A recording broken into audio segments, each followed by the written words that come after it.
സങ്കീർത്തനം 83 അധ്യായം 1 മുതൽ 18 വരെയുള്ള വചനങ്ങൾ. ഇസ്രായേലിൻ്റെ വൈരികളെ നശിപ്പിക്കണമേ. ദൈവമേ, മൗനമായിരിക്കരുതേ.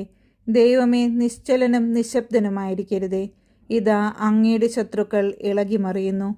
അങ്ങയുടെ വൈരികൾ തലപൊക്കിയിരിക്കുന്നു. അവർ അങ്ങയുടെ ജനത്തിനെതിരെ കെണിയൊരുക്കുന്നു. അങ്ങ് പരിപാലിക്കുന്നവർക്കെതിരെ ഗൂഢാലോചന നടത്തുന്നു. വരുവിൻ, ഈ ജനത മുഴുവനെയും നമുക്ക് തുടച്ചു മാറ്റാം. ഇസ്രായേൽ എന്ന നാമം മേലിൽ ആരും ഓർമ്മിക്കാതിരിക്കട്ടെ എന്ന് അവർ പറയുന്നു. അതെ, അവർ ഏകമനസ്സോടെ ദുരാലോചന നടത്തുന്നു. അങ്ങേക്കെതിരെ അവർ സഖ്യമുണ്ടാക്കുന്നു.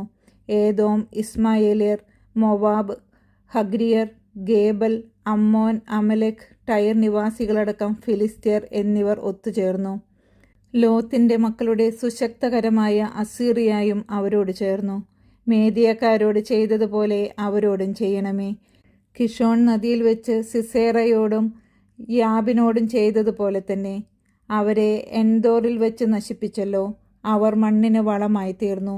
അവരുടെ കുലീനരെ ഓറബ്, സേബ് എന്നിവരെ പോലെയും അവരുടെ പ്രഭുക്കന്മാരെ സേബ, സൽമുന്ന എന്നിവരെ പോലെയും ആക്കണമേ. ദൈവത്തിൻ്റെ മേച്ചിൽപ്പുറങ്ങൾ നമുക്ക് കൈയടക്കാം എന്ന് അവർ പറഞ്ഞു. എൻ്റെ ദൈവമേ, അവരെ ചുഴലിക്കാറ്റിൽ പറക്കുന്ന പൊടി പോലെയും കാറ്റത്ത് പാറുന്ന പതിര് പോലെയും ആക്കണമേ. അഗ്നി വനത്തെ വിഴുങ്ങുന്നത് പോലെയും തീജ്വാലകൾ മലകളെ ദഹിപ്പിക്കുന്നത് പോലെയും അങ്ങയുടെ കൊടുങ്കാറ്റുകൊണ്ട് അവരെ പിന്തുടരണമേ. അങ്ങയുടെ ചുഴലിക്കാറ്റുകൊണ്ട് അവരെ പരിഭ്രമിപ്പിക്കണമേ. അവർ അങ്ങയുടെ നാമം അന്വേഷിക്കുന്നതിനു വേണ്ടി അവരുടെ മുഖം ലജ്ജ കൊണ്ട് മൂടണമേ.